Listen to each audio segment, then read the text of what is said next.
أما بعد فأعوذ بالله من الشيطان الرجيم. بسم الله الرحمن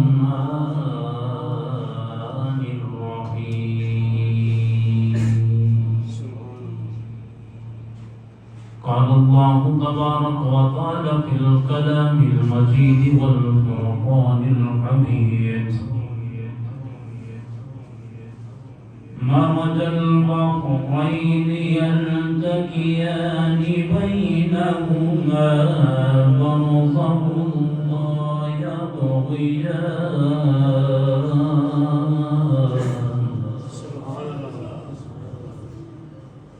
فبأي آلاء ربكما تكذبان.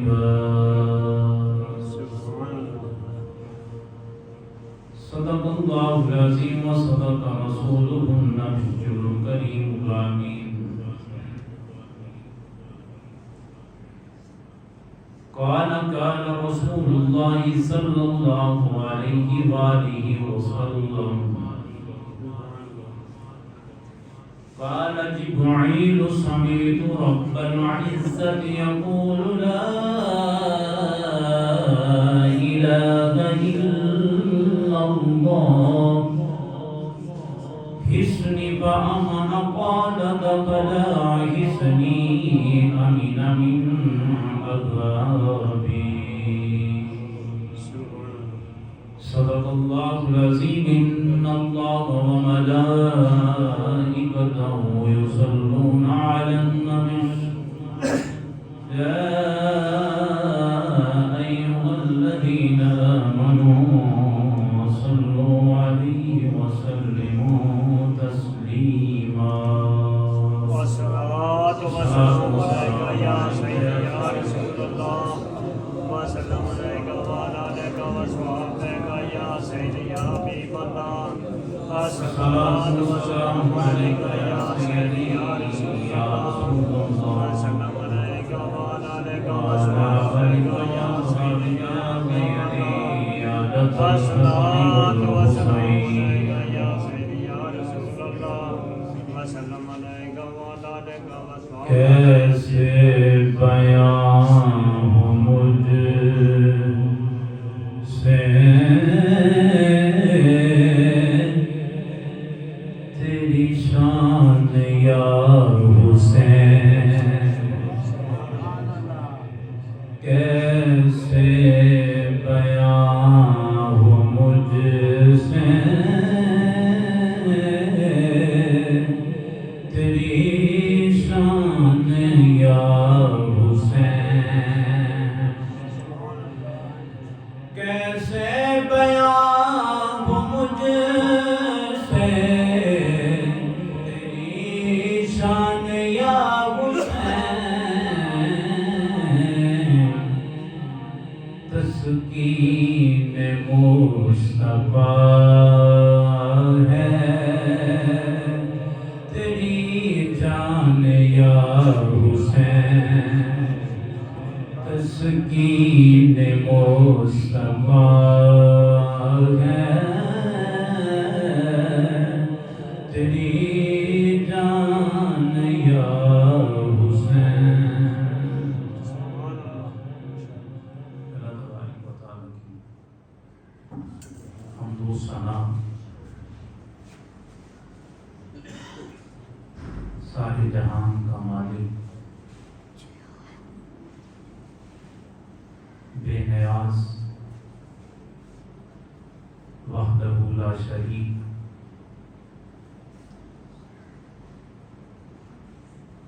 سب تعریفیں، سب کبریائی اسی کی ذات کے لیے ہے. درود پاک کا نذرانہ تیرے اور میرے دل کی جان، تیرے اور میری آنکھوں کی ٹھنڈی،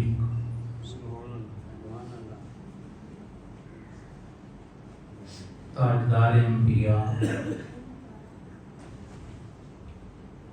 امام الانبیاء سید الانبیاء خاتم الانبیاء فخر الانبیاء یتیموں کے سہارا سبحان اللہ لاچاروں کے چارہ جن کا کوئی نہیں ان سب کے مصطفیٰ سبحان اللہ حسنین کریمین کے نانا جان جناب احمد مصطفیٰ حضرت محمد مصطفیٰ صلی اللہ علیہ وآلہ وسلم کی پاکیزہ ذات کے لیے جن پہ اللہ رب العزت اس ساری کائنات کا خالق خود بھی درود بھیجتا ہے۔ سبحان اللہ آج کا جمعہ مبارک سفر شریف کا پہلا جمعہ ہے جس میں اللہ کی توفیق کے خاص کے ساتھ ہم سب احباب حاضر ہیں۔ جس طرح کے چند جمعہ المبارک کے خطبات میں ہم نے حضور علیہ الصلوۃ والسلام کی اہل بیت اور خصوصاً نواز مصطفیٰ راکب دوش مصطفیٰ حضرت امام علی مقام امام حسین علیہ السلام اور آپ کے رفقاء کا ذکر ہے کیا، اور ہمارا یہ یقین ہے، ہمارا یہ ایمان ہے کہ ان کے ذکر سے مصطفیٰ خوش ہوئے ہوں گے۔ سبحان اللہ اور جب میرے مصطفیٰ کریم علیہ الصلوۃ والسلام خوش ہوتے ہیں تو وہ نیلی چھت کا مالک خوش ہوتا ہے۔ سبحان اللہ تو آج انشاءاللہ ان ہستیوں کا ذکر ہے اتنا وسیع اور ان کا مرتبہ اتنا عالی و شان ہے کہ ہماری زندگیاں ختم ہو جائیں، نسل در نسل چلنے والے ختم ہو جائیں، لیکن ان ہستیوں کی شان کا ایک باب بھی مکمل نہیں ہو سکتا۔ سبحان اللہ اور ہمارے بس کی بات ہی نہیں، ہماری اتنی اوقات ہی نہیں، ہم تو ان کا ذکر کر کے بس ان کی چوکھٹ پہ بیٹھنے والے منگتوں میں اپنا نام لکھواتے ہیں سبحان اللہ کہ کل جب جائیں تو اے پاک ہستی اور پاک لوگوں، ہم تو گناہگار تھے، ہم تو سیاکار تھے، ہم تو بدعمال تھے، اگر بچائے رکھا ہے تو فقط ایک آپ کی نسبت نے بچائے رکھا۔ سبحان اللہ جو بھی صحابہ میں سے کوئی اس سے غلطی سرزد ہو جاتی تو بارگاہ مصطفیٰ میں آ کے کہتا تخرنی یا رسول اللہ مجھے پاک فرمائیں، سبحان اللہ میں نے اپنی جان پہ یہ جرم کر لیا ہے، یہ غلطی ہو گئی۔ انہیں پتا تھا کہ جھوٹ بولنے سے کام نہیں چلتا، کیونکہ مصطفیٰ وہ ہیں جو غلاموں کے دلوں میں جو بات ہے وہ جانتے ہیں۔ تو آ کے خود ہی بتا کے یہ کہتے تھے یا رسول اللہ ہم اور کسی چوکھٹ پہ نہ گئے نہ جائیں گے، ہمارے پاس فقط ایک ہی در ہے اور وہ در مصطفیٰ ہے۔ سبحان اللہ ہم نے ذکر خیر کیا جو ہمارے انشاءاللہ گناہوں کا کفارہ بھی ہوگا، لیکن اصل بات اور اصل مقصد یہ ہے کہ ہم ان کی سیرت کے پہلو اپنائیں اور اپنے دلوں کو نور ایمانی سے روشن کریں۔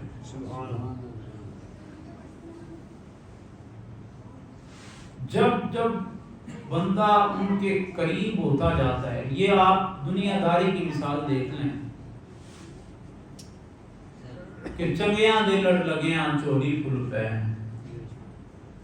تے مندیاں دے لڑ لگیاں اگلے بھی رڑ گئے۔ یہی بات ہے کہ ہم آل مصطفیٰ کے دامن کو جب تھامتے ہیں اور جب ہمارا تعلق ان کی ذات سے جڑ جاتا ہے تو پھر ہماری زندگی کے ہر عمل سے کبھی سیرت حسین نظر آتی ہے، کبھی سیرت مولا کائنات نظر آتی ہے۔ اور یہی اصل محبت ہے، یہی عین محبت ہے، یہی جان محبت ہے۔ اب دیکھیں تو صحیح، تیرے اور میرے پاک نبی علیہ الصلوۃ والسلام آپ جب حجر اسود کو بوسہ دیا تو فاروق اعظم کیا کہتے ہیں کہ میں کبھی بوسہ نہ دیتا، میں تو فقط ادائے مصطفیٰ کو زندہ کرنے کے لیے عمر اپنے لب وہاں پہ اس حجر اسود پہ رکھنا چاہتا ہے جہاں مصطفیٰ رکھا ہے۔ ایک صحابی وہ حضور علیہ الصلوۃ والسلام، آپ ایک جنازہ میں شریک ہیں، حضور نہ ایڑیاں اٹھا اٹھا کے چل رہے ہیں اور آپ صحابہ کی ساری ادائیں دیکھیں، ساری ادائیں دیکھیں، اپنی ہر ادا کو مصطفیٰ کی ادا کے مطابق ڈالنا چاہتے تھے۔ انہوں نے اپنی ہر زندگی، جب انہوں نے اپنی ذات کو مارا، اپنی ذات کو حضور کے در پہ اور حضور علیہ الصلوۃ والسلام کی ذات پہ وار دیا اور کہا اب ہمارے دل پہ اور ہمارے جسم پہ ہمارا کوئی اختیار نہیں، جس طرح ذات مصطفیٰ فرماتے جائیں گے ہم ایسا کرتے جائیں۔ سبحان اللہ۔ تو امام زین العابدین جو شہزادہ امام علی مقام امام حسین، اصل کربلا کا معرکہ ہو گیا، لیکن جنہوں نے کربلا کو زندہ رکھا ہے وہ تیرے اور میرے امام ہیں۔ سبحان اللہ۔ آج ہم نام لیتے ہیں تو نام لینا بھی چاہیے، کیونکہ ان کے بغیر نہ کوئی عبادت ہے نہ ہماری کوئی ریاضت ہے اگر ان ہستیوں کا پیار نہیں ہے۔ لیکن اگلی بات ہے، دیکھو تو صحیح نہ ان ہستیوں نے اپنے شب و روز کیسے گزارے۔ امام زین العابدین اتنے بڑے امام اور اتنے بڑے باپ کے بیٹے ہونے کے باوجود ان کی ساری رات اللہ کی بارگاہ میں روتے گزر جاتی، ساری رات اللہ کی بارگاہ میں گڑگڑاتے گزر جاتی، اور انہوں نے اتنے عالی شان نسب ہونے کے باوجود لوگوں کے اپنے گرد جمع نہیں کیا کہ تسی آکو جی جو کچھ ہیں میں نہ، انہوں نے اپنے گرد جمع نہیں کیا جس طرح کہ آج کل یہ پروفیشنل پیر کرتے ہیں، بلکہ انہوں نے اللہ کے دین اور مصطفیٰ کے دین کی بات بتا کر مصطفیٰ کی شریعت کے گرد لوگوں کو گھمایا، اپنی ذات نہیں منوائی۔ کہا جب تم اللہ کو مان لو گے، مصطفیٰ کی ذات کو مان لو گے، پھر مصطفیٰ کے نسب کو بھی مان لو۔ امام زین العابدین کے پاس ایک بندہ آیا اور عرض کرنے لگا، یہ دیکھیں نا، ان کو پتہ ہے کہ دل و جان سے قریب بھی ہے، دل و جان سے محبت کرنے والا بھی ہے، لیکن جب وہ آیا آکے کیا پوچھتا ہے، بتائیں ابو بکر صدیق کے بارے میں آپ کیا کہتے ہیں، ان کا آپ کی نظر میں مقام کیا ہے؟ تو امام زین العابدین میرے جیسا، میں تو نکما بندہ ہوں، بڑے باپ کے بڑے بیٹے اور بڑے نسب کے وارث ہیں، انہوں نے ایک جملے میں بات سمجھا دی۔ انہوں نے کہا جو آج سیدنا صدیق اکبر کا مقام ہے وہی پہلے تھا اور وہی قیامت تک رہے گا۔ اب وہ حیران ہو گیا، پریشان ہو گیا، سمجھ نہ آئی آج کون سا مقام ہے۔ کہتے ہیں جس طرح آج سیدنا صدیق اکبر پہلوئے مصطفیٰ میں قدم مصطفیٰ میں حضور علیہ الصلوۃ والسلام کے روضہ اطہر میں جس طرح صدیق اکبر آج لیٹے ہیں، پہلے بھی غار میں بھی حضور کے ساتھ اسی طرح تھے، کل بروز معاشر کے میدان میں بھی حضور کے ساتھ اسی طرح ہوں گے۔ بس اس کے مطابق اس کو جواب نہ ملا، لیکن جو بڑے لوگ ہوتے ہیں وہ یہ نہیں کہتے کہ بندہ نس جائے گا، بندہ چلا جائے گا، لیکن امام زین العابدین نے حیدر کرار سے سیکھا ہے، حق بات کرنے سے جھجکتے نہیں، حق بات کر کے اسلام کے پرچم کو بلند کرتے ہیں۔ امام زین العابدین آج ہمیں کوئی ایک گالی نکال دے، کوئی ایک مرتبہ کچھ کہہ دے تو بس ساری زندگی پھر اسے برے ہی جانتے ہیں۔ امام زین العابدین کے پاس ایک بندہ آیا، کہتا ہے حالات خراب نہیں، 2 یا 3 دن روایتوں میں رکا، جب جانے لگا امام نے اس کی بڑی خدمت کی، بڑی پورا مہمانوں والا اس کے ساتھ سلوک کیا، اسے رہن میں سہن میں ہر چیز میں انہیں فل تمام سہولیات میسر کی۔ جب جانے لگا تو کہتا ہے آپ نے مجھے پہچانا نہیں؟ تو امام زین العابدین نے کہا پہچان کی ضرورت نہیں،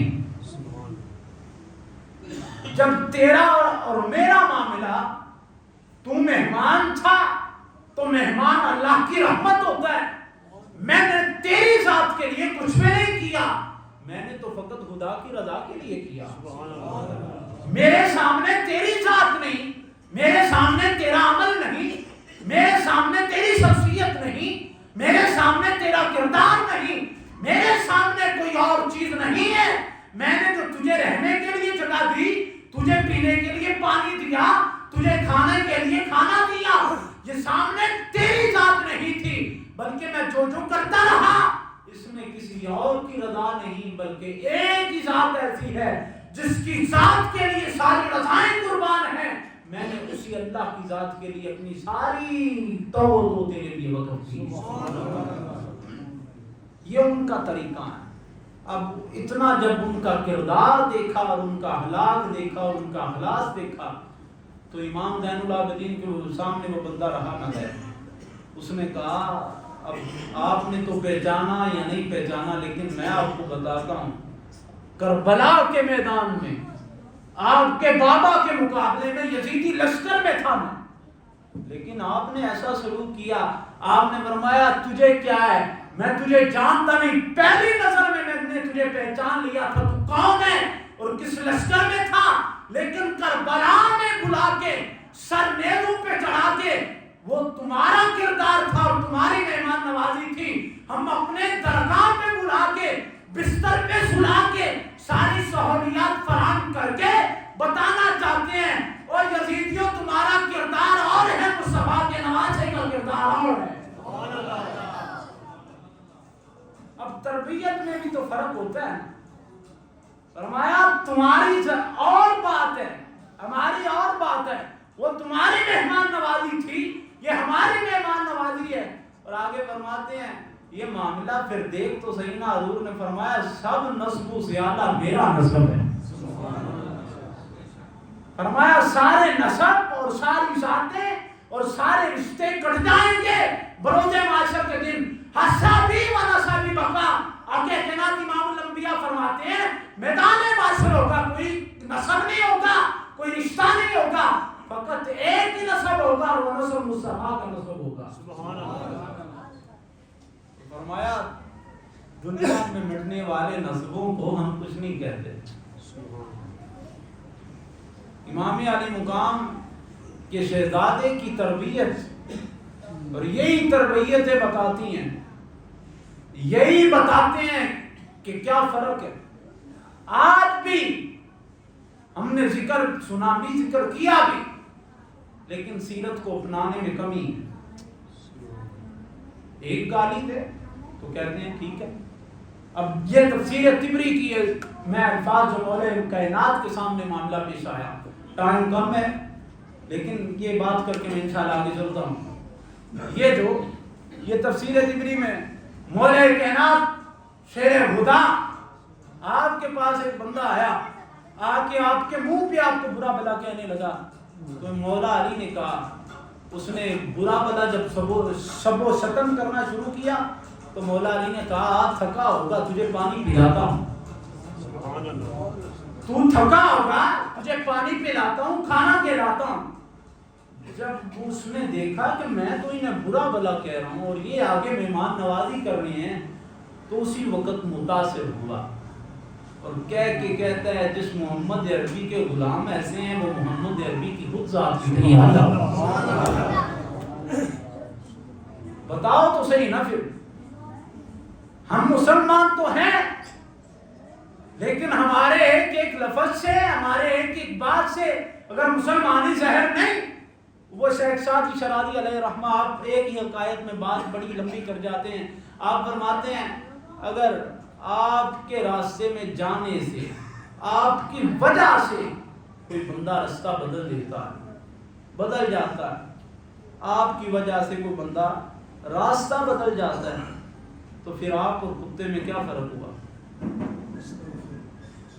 کتے سے لوگ ڈر کے رستہ بدلتے ہیں کہ کہیں کاٹ نہ جائے، نقصان نہ دے، تو بندے بتانا پھر تیری تو ذات مظہر کن فیکون ہے، اس ذات خدا کی عین ہے، اس ذات خدا کا تو چشمہ ہے، تجھے اس نے اپنے دستے قدرت سے بنایا، لیکن بتانا کبھی کردار اور اخلاص میں ہم ان پاکوں کی سیرت پہ چلے؟ اگر نہیں چلے تو دیکھیں یہ ساتویں امام ہے، اور یزید کے کام جو ہے نا وہ صرف یہ ہی نہیں تھا۔ یہ روایت اب سنن دارمی شریف کی ہے، حدیث کا نمبر ہے 94، صفحہ نمبر ہے 227 اور 228۔ فرماتے ہیں اخبارنا مروان بن محمد بن سعید بن عبد العزیز قال لما كان يوم الحرہ، جب واقعہ حرہ ہوا نا، ایک واقعہ کربلا ہے اور ایک واقعہ حرہ ہے۔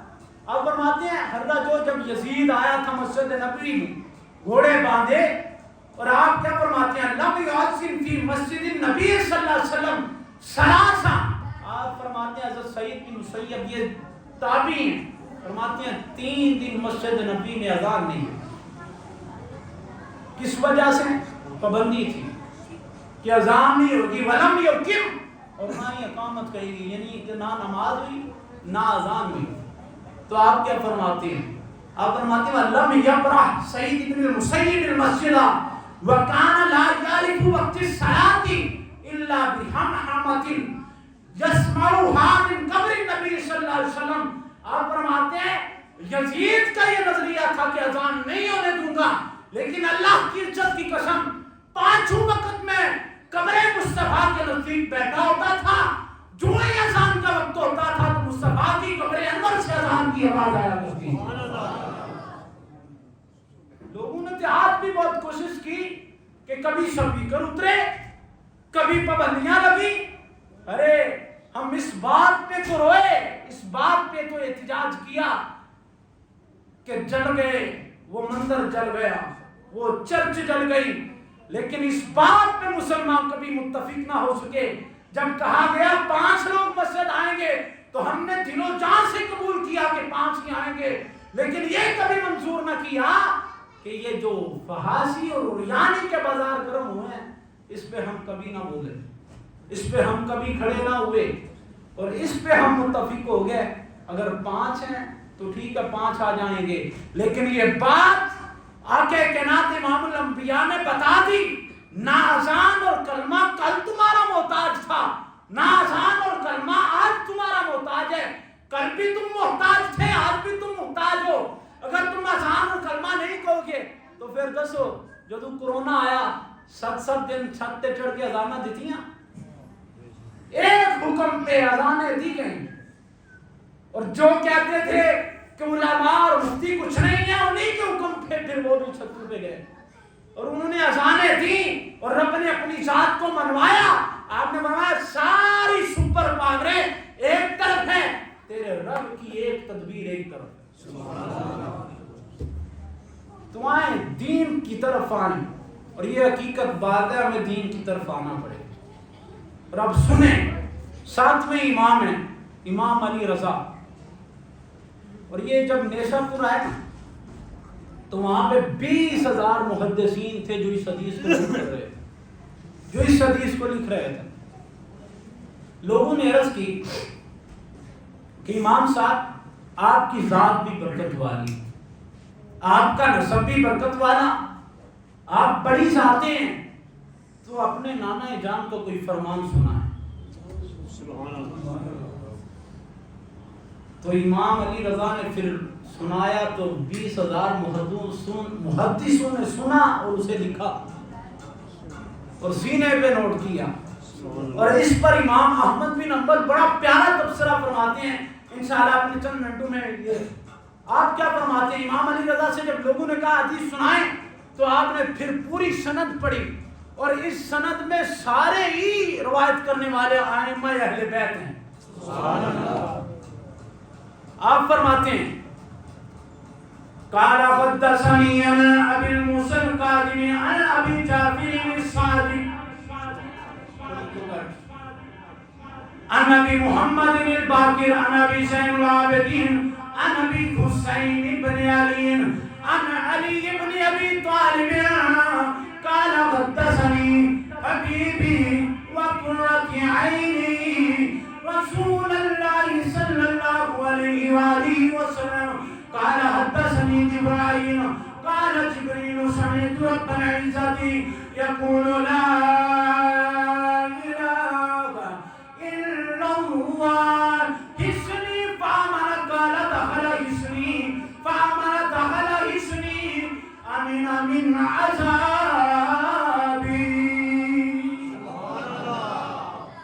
امام علی رضا نے دعا کیا نا جی حدیث سنا تو امام علی رضا نے پھر سنائی. آپ فرما دیں کہ میں نے روایت کی تھا امام ابی موسیٰ کاظم نے اور وہ کہتے ہیں مجھے روایت کیا میرے باپ جعفر صادق نے اور وہ کہتے ہیں مجھے روایت کرنے والے امام باقر ہیں اور وہ کہتے ہیں مجھے روایت کرنے والے امام زین العابدین ہیں اور وہ کہتے ہیں مجھے روایت کرنے والے حسین ابن علی ہیں اور وہ کہتے ہیں مجھے روایت کرنے والے مولا علی ہیں. وہ کہتے ہیں کہ مجھے روایت میں نے پھر آقا کائنات آگے فرماتے ہیں حبیبی میرے حبیب وقرۃ عینی مولا علی فرما رہے ہیں وقرۃ عینی اور میری آنکھوں کی ٹھنڈک تیرے اور میرے پاک نبی علیہ الصلوۃ والسلام فرماتے ہیں. اور کیا فرماتے ہیں؟ وہ کہتے ہیں کہ جبریل امین آئے اور کہتے ہیں قال جبریل سمعت رب العزت میں نے اپنے رب سے سنا یقول لا الہ الا اللہ حسنی اللہ فرماتا ہے یہ رب العزت کی بات ہے حدیث قدسی ہے فرماتے ہیں کہ میرا اللہ فرماتے ہیں لا الہ الا اللہ حسنی لا الہ الا اللہ ایک کلا ایک قلعہ قلعہ اسے اصل میں قلعہ ہے فمن دخل حسنی فامن دخل حسنی جو اس قلعے میں داخل ہو گیا وہ امن پا گیا آمین من عذابی تے جڑا اس قلعے وچ داخل ہو گیا اور اللہ دے عذاب تو بچ گیا. سبحان اللہ. یہ کون روایت کر رہے ہیں؟ امام علی رضا. اور سنا رہے ہیں جب نیشا پور گئے تو 20,000 اس حدیث پاک کو محدث ذکر کر رہے ہیں اور لکھ رہے ہیں. تو امام احمد بن حنبل کیا فرماتے ہیں؟ امام احمد بن حنبل فرماتے ہیں وَلَوْ كَرِهَتْ هَذَا الْإِسْنَادُ لِمَجْنُونٍ لَبَرِئَ مِنْ جُنَّتِي. امام احمد بن حنبل رحمۃ اللہ تعالی علیہ فرماتے ہیں اے جڑی سند ہے کیڑی سند امام موسیٰ کاظم تو روایت کی تھی ابی جعفر نے ابی جعفر تو روایت کی تھی محمد باقر نے محمد باقر تو روایت کی تھی امام زین العابدین نے امام زین العابدین تو روایت کی تھی امام حسین نے روایت کی تھی مولا علی تو فرمانے نے جیڑا بھی اے روایت کر کے کسی پاگل بندے تے دم کرے گا اللہ او دا پاگل پر نہیں رہنے دے گا. سبحان اللہ. امام احمد بن حنبل یہ فرما رہے ہیں فرماتے ہیں میرا تجربہ ہے کہ اے پاک لوگ نے تینے اعلیٰ لوگ نے تے میں پھر ایک کہتے کہنا ہوں کیا سما ہوگا جب امام موسیٰ کاظم روایت کر رہے ہوں گے اپنے امام جعفر صادق سے اور امام جعفر صادق پھر روایت کر رہے ہوں گے میں نے کہا سارے اماموں کا رتبہ دیکھیں